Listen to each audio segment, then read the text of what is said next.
જય શ્રી કૃષ્ણ મિત્રો, આજે અમાસના દિવસે ભગવદ્ ગીતાનો 18મો અધ્યાય સાંભળીએ. મોક્ષ સંન્યાસ યોગ. સાંભળવા માત્રથી મોક્ષની પ્રાપ્તિ થાય છે, પાપનો નાશ થઈ પુણ્યની પ્રાપ્તિ થાય છે, મન પવિત્ર થાય છે. અમાસની તિથિ પિતૃઓને સમર્પિત છે.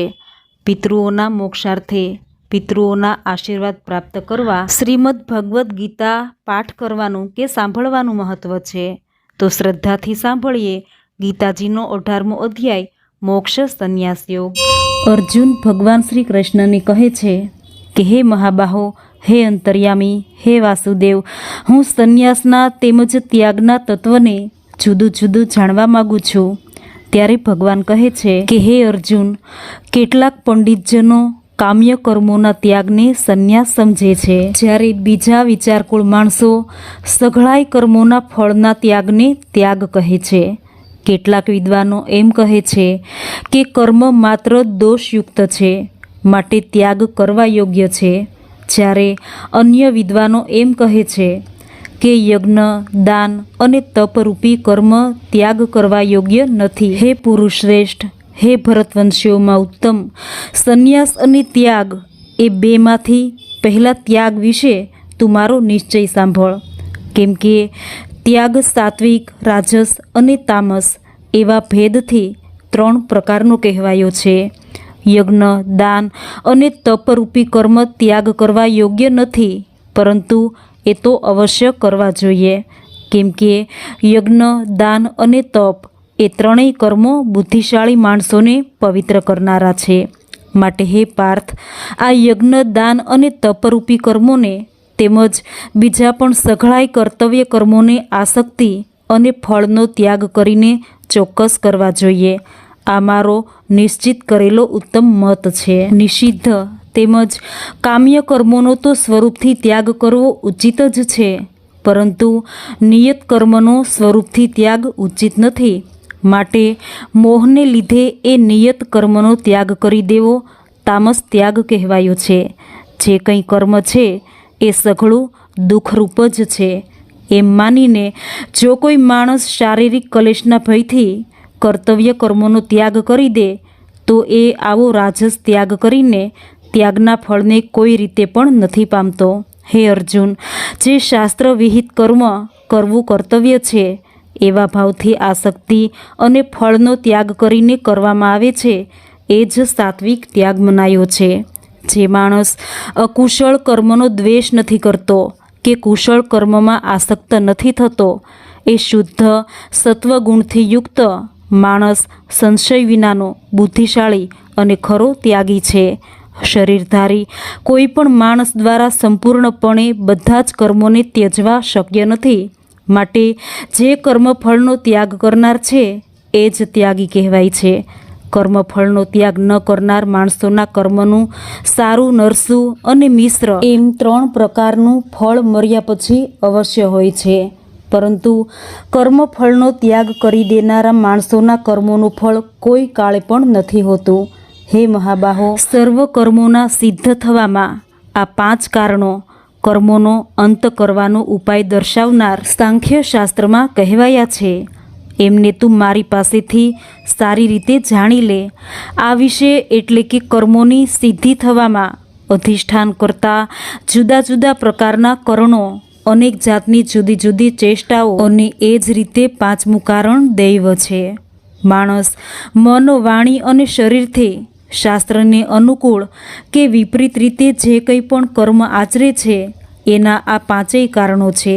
પરંતુ આમ હોવા છતાં પણ જે માણસ અશુદ્ધ બુદ્ધિનો હોવાને કારણે કર્મોના થવામાં કેવળ અર્થાત શુદ્ધ સ્વરૂપ આત્માને કરતા સમજે છે, એ મલિન બુદ્ધિનો અજ્ઞાની ખરું નથી સમજતો.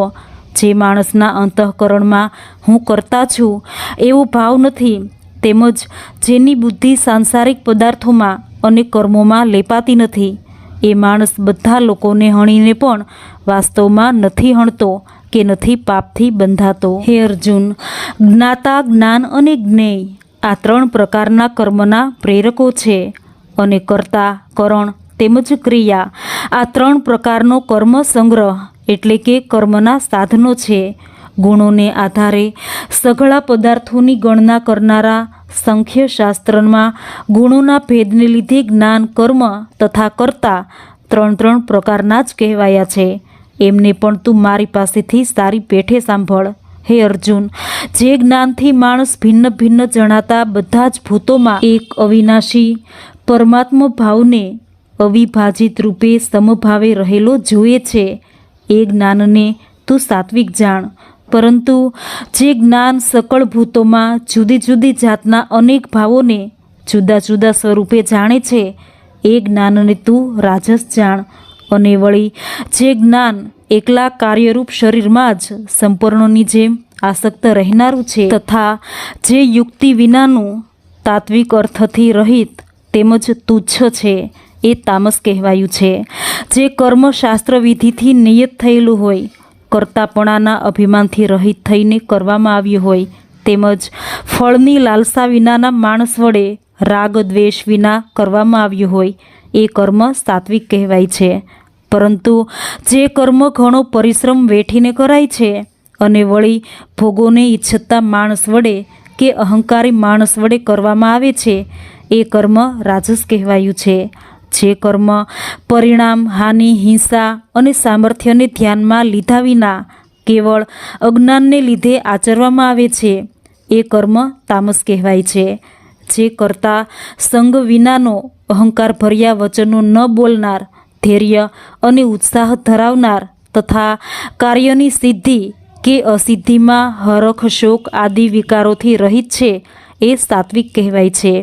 જે કરતા આસક્તિ ધરાવનાર, કર્મોના ફળની લાલસા રાખનાર, લોભી, બીજાને કષ્ટ આપવાનો સ્વભાવ ધરાવનાર, અશુદ્ધ આચરણ રાખનાર તેમજ હરખ શોકથી લિપ્ત છે, એ રાજસ કહેવાયો છે. જે કરતા પોતાને વશમાં ન રાખનાર, અશિક્ષિત, ઘમંડી, શઠ, બીજાની આજીવિકાનો નાશ કરનાર, શોક કરનાર, આળસુ અને દીર્ઘસૂત્રી છે, એ તામસ કહેવાય છે. ભગવાન કહે છે કે હે ધનંજય, હવે તું બુદ્ધિ તેમજ ધૃતિનો પણ ગુણો અનુસાર 3 પ્રકારનો ભેદ મારા વડે સંપૂર્ણપણે વિભાગપૂર્વક કહેવાતો સાંભળ. હે પાર્થ, જે બુદ્ધિ પ્રવૃત્તિ માર્ગ અને નિવૃત્તિ માર્ગને, કર્તવ્ય તેમજ અકર્તવ્યને, ભય અને અભયને તથા બંધન અને મોક્ષને યથાર્થપણે જાણે છે, એ બુદ્ધિ સાત્વિકી છે. હે પાર્થ, માણસ જે બુદ્ધિ દ્વારા ધર્મ અને અધર્મને તથા કર્તવ્ય અને અકર્તવ્યને પણ યથાર્થપણે નથી જાણી શકતો, એ બુદ્ધિ રાજસી છે. હે પાર્થ, તમોગુણથી ઘેરાયેલી જે બુદ્ધિ અધર્મને પણ આ ધર્મ છે એમ માની બેસે છે તથા એ જ પ્રકારે બીજા સઘળા પદાર્થોને પણ અવળા માને છે, તે બુદ્ધિ તામસી છે. હે પૃથાપુત્ર, જે અવ્યભિચારિણી ધારણ શક્તિથી માણસ ધ્યાન યોગ દ્વારા મન, પ્રાણ અને ઇન્દ્રિયોની ક્રિયાઓને ધારણ કરે છે, એ ધૃતિ સાત્વિકી છે. જે સુખ ભોગકાળે તેમજ પરિણામે પણ આત્માને મોહિત કરનારું છે, એ નિદ્રા, આળસ અને પ્રમાદમાંથી જન્મેલું સુખ તામસ કહેવાયું છે. પૃથ્વી પર, આકાશમાં કે દેવતાઓમાં અથવા એ સિવાય ક્યાંય પણ એવો કોઈ પણ જીવ નથી જે આ પ્રકૃતિમાંથી જન્મેલા 3 ગુણોથી મુક્ત હોય. હે પરંતપ, બ્રાહ્મણો, ક્ષત્રિયો, વૈશ્યો તથા શૂદ્રોના કર્મો સ્વભાવમાંથી ઉપજેલા ગુણો દ્વારા વિભક્ત કરવામાં આવ્યા છે. અંતઃકરણનો નિગ્રહ કરવો, ઇન્દ્રિયોનું દમન કરવું, ધર્મના પાલન કાજે કષ્ટ સહેવું, બાહ્ય ભીતરથી શુદ્ધ રહેવું, બીજાના અપરાધોને ક્ષમા આપવી, મન, ઇન્દ્રિય તેમજ શરીરને ઋજુ સ્વભાવના રાખવા, વેદો, શાસ્ત્રો, ઈશ્વર અને પરલોક આદિમાં શ્રદ્ધા રાખવી, વેદશાસ્ત્રોનું અધ્યયન તથા અધ્યાપન કરવું અને પરમાત્માના તત્વને અનુભવવું, આ બધાય બ્રાહ્મણના સ્વાભાવિક કર્મો છે. શૂરવીરપણું, તેજ, ધૈર્ય, નિપુણતા તથા યુદ્ધમાં પણ ન ભાગવું, દાન આપવું અને સ્વાભિમાન, આ બધા ક્ષત્રિયના સ્વાભાવિક કર્મો છે. ખેતી, ગોપાલન અને ખરીદવા વેચવા રૂપી સત્ય વ્યવહાર, આ વૈશ્યના સ્વાભાવિક કર્મો છે તથા સર્વ વર્ણોની સેવા કરવી શૂદ્રનું પણ સ્વાભાવિક કર્મ છે. હે અર્જુન, પોતપોતાના સ્વાભાવિક કર્મમાં તત્પરતાપૂર્વક જોડાયેલો માણસ ભગવત પ્રાપ્તિ રૂપી પરમ સિદ્ધિને પામી જાય છે. પોતાના સ્વાભાવિક કર્મમાં માણસ જે રીતે કર્મ કરીને પરમ સિદ્ધિને પામે છે એ ઉપાયને તું સાંભળ. જે પરમેશ્વરથી સઘળા પ્રાણીઓની ઉત્પત્તિ થઈ છે અને જેનાથી આખું જગત વ્યાપેલું છે એ પરમેશ્વરની પોતાના સ્વાભાવિક કર્મો વડે પૂજા કરીને માણસ પરમ સિદ્ધિને પામી જાય છે. સારી રીતે આચરવામાં આવેલા બીજાના ધર્મ કરતાં ગુણ વિનાનો છતાં પણ પોતાનો ધર્મ ચડિયાતો છે. કેમ કે સ્વભાવથી નિયત થયેલું સ્વધર્મરૂપી કર્મ કરતો માણસ પાપને નથી પામતો. હે કૌંતેય, દોષયુક્ત હોવા છતાં પણ સહજ કર્મને ન છોડવું જોઈએ. કેમ કે ધુમાડાથી અગ્નિની પેઠે સઘળા કર્મો કોઈને કોઈ દોષથી યુક્ત છે. સર્વત્ર આસક્તિ રહિત બુદ્ધિ ધરાવનાર, સ્પૃહા વિનાનો તેમજ જેણે અંતઃકરણને જીત્યું છે એવો માણસ સાંખ્ય યોગ દ્વારા એ પરમ નૈશ્ય કર્મ સિદ્ધિને પામે છે. હે અર્જુન, જે જ્ઞાન યોગની પરાનિષ્ઠા છે એ નૈષ્કર્મ સિદ્ધિને જે પ્રકારે પામીને માણસ બ્રહ્મને પામે છે એ પ્રકારને હે કુંતી પુત્ર, તું સંક્ષેપ્તમાં જ મારી પાસેથી સાંભળ. વિશુદ્ધ થયેલી બુદ્ધિથી યુક્ત, પચવામાં હલકો અને સાત્વિક અને નિયમિતપણે ખોરાક ખાનાર, શબ્દાદી વિષયોને તજી એકાંત તેમજ શુદ્ધ દેશનું સેવન કરનાર, સાત્વિક ધારણ શક્તિ દ્વારા અંતઃકરણ અને ઇન્દ્રિયોને સંયમિત કરીને મન, વાણી તથા શરીરને વશમાં રાખનાર, રાગ દ્વેષને સંપૂર્ણપણે નષ્ટ કરીને યોગ્ય રીતે દ્રઢ વૈરાગ્યનો આશરો લેનાર તથા અહંકાર, બળ, ઘમંડ, કામ, ક્રોધ અને પરિગ્રહને છોડીને નિરંતર ધ્યાન યોગને પરાયણ રહેનાર, મમત્વ વિનાનો અને શાંત માણસ સચ્ચિદાનંદન બ્રહ્મમાં અભિન્ન ભાવે સ્થિતિ રહેવાને પાત્ર બને છે. પછી એ સચ્ચિદાનંદ ધન બ્રહ્મમાં એકાત્મ ભાવે સ્થિત પ્રસન્ન મન યોગી ન તો કોઈના માટે શોક કરે છે કે ન કશાયની આકાંક્ષા કરે છે એવો બધાય પ્રાણીઓમાં સમભાવ રાખનાર યોગી મારી પરમ ભક્તિને પામી જાય છે. એ પરાભક્તિ દ્વારા એ યોગી મુજ પરમાત્માને હું જે છું અને જેવા પ્રભાવનો છું બરોબર એવો ને એવો તત્વથી જાણી લે છે તથા એ ભક્તિના પ્રભાવે મને તત્વથી જાણીને તત્કાળ મારામાં પ્રવેશી જાય છે. મારે પરાયણ થયેલો કર્મયોગી સઘળા કર્મોને સદા કરતા હોવા છતાંય મારી કૃપાથી શાશ્વત અવિનાશી પરમ પદને પામી જાય છે. માટે હે અર્જુન, સઘળા કર્મોને મનથી મારામાં અર્પીને તેમજ સમબુદ્ધિરૂપી યોગને આશ્રયે રહીને તું મારે પરાયણ અને નિરંતર મારામાં ચિત્ત પરોવનાર થા. એ પ્રમાણે મારામાં ચિત્ત પરોવનાર થયેલો તું મારી કૃપાથી બધાય સંકટોને વિના પ્રયત્ને પાર કરી જઈશ. અને જો અહંકારના લીધે મારા વચનોને નહીં સાંભળે તો નાશ પામીશ, એટલે કે પરમાર્થથી ભ્રષ્ટ થઈ જઈશ. જે તું અહંકારનો આશરો લઈને એમ માની રહ્યો છે કે હું યુદ્ધ કરી લઈશ, તારો આ નિશ્ચય મિથ્યા છે. કેમ કે તારો સ્વભાવ તને બળજબરીથી યુદ્ધમાં જોડશે. હે કુંતી પુત્ર, જે કર્મને તું મોહને લીધે કરવા નથી ઈચ્છતો એને પણ પોતાના સ્વાભાવિક કર્મથી બંધાયેલો પરવશ થઈને કરીશ. હે અર્જુન, શરીરરૂપી યંત્ર પર આરૂઢ થયેલા સઘળાય પ્રાણીઓને પોતાની માયાથી એમના કર્મો પ્રમાણે ભમાવતો અંતર્યામી પરમેશ્વર સર્વ પ્રાણીઓના હૃદયમાં રહેલો છે. હે ભારત, તું સર્વ રીતે એ પરમેશ્વરના જ શરણે જા. એ પરમાત્માની કૃપાથી જ તું પરમ શાંતિને તથા શાશ્વત પરમ ધામને પામીશ. આમ ગોપનીયથી અતિ ગોપનીય જ્ઞાન મેં તને કહ્યું છે. હવે તું આ રહસ્યયુક્ત જ્ઞાનને સંપૂર્ણપણે યોગ્ય રીતે વિચારીને જેમ ઈચ્છે એમ જ કર. સઘળા ગોપનીય વચનોથી અતિ ગોપનીય મારા પરમ રહસ્યયુક્ત વચનને તું હજી પણ સાંભળ. તું મને ઘણો પ્રિય છે, માટે આ પરમ હિતકારી વચન હું તારા માટે ફરીથી કહું છું. હે અર્જુન, તું મારામાં મન પરોવનાર થા, મારો ભક્ત બની જા, મારું પૂજન કર, મારું પૂજન કરનાર થા, મને પ્રણામ કર.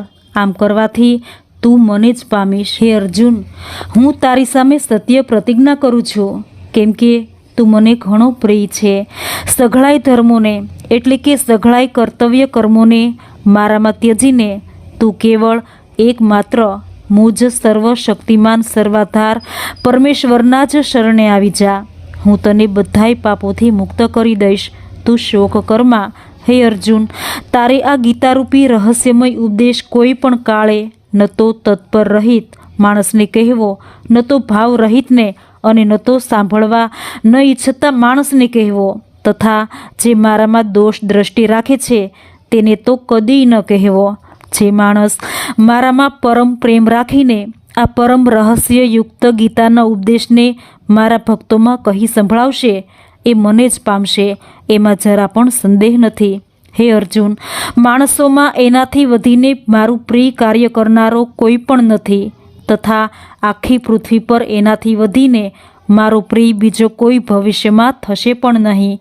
જે માણસ આ ધર્મમય અમારા બેના સંવાદરૂપી ગીતાશાસ્ત્રનું અધ્યયન કરશે એ મનુષ્ય દ્વારા પણ હું જ્ઞાન યજ્ઞથી પૂજિત થઈશ, એવો મારો મત છે. હે અર્જુન, જે માણસ શ્રદ્ધાળુ અને દોષ દ્રષ્ટિ વિનાનો થઈ આ ગીતાશાસ્ત્રનું શ્રવણ પણ કરશે એ પણ પાપોથી છૂટીને ઉત્તમ કર્મ કરનારાઓના શ્રેષ્ઠ લોકોને પામશે. હે પાર્થ, શું આ ગીતાશાસ્ત્રને તે એકાગ્ર ચિત્તે સાંભળ્યું? અને હે ધનંજય, શું તારો અજ્ઞાનમાંથી ઉપજેલો મોહ નાશ પામ્યો? ભગવાન શ્રી કૃષ્ણના આવા વચન સાંભળી અર્જુન કહે છે કે હે અચ્યુત, આપની કૃપાથી મારો મોહ નષ્ટ થઈ ગયો અને મેં સ્મૃતિ મેળવી લીધી છે. હવે હું સંશય રહિત થઈને સ્થિત છું, માટે આપની આજ્ઞાનું પાલન કરીશ. સંજય ધૃતરાષ્ટ્રને કહે છે કે હે રાજા, મેં વાસુદેવ અને મહાત્મા અર્જુનના આ અદ્ભુત રહસ્યયુક્ત રોમાંચકારક સંવાદને સાંભળ્યો. શ્રી વ્યાસજીની કૃપાથી દિવ્ય દ્રષ્ટિ પામીને મેં આ પરમ ગોપનીય યોગને અર્જુન પ્રત્યે કહેવાતા સ્વયં યોગેશ્વર ભગવાન શ્રી કૃષ્ણ પાસેથી પ્રત્યક્ષ સાંભળ્યો છે. હે રાજન, ભગવાન શ્રી કૃષ્ણ અને અર્જુનના આ રહસ્યયુક્ત કલ્યાણકારક અને અદ્ભુત સંવાદને સંભાળીને હું વારંવાર હરખાઉં છું. હે રાજન, શ્રી હરિના એ અત્યંત વિલક્ષણ રૂપને પણ સંભાળીને મારા ચિત્તમાં મહાન આશ્ચર્ય થાય છે અને હું વારંવાર હરખાઉં છું.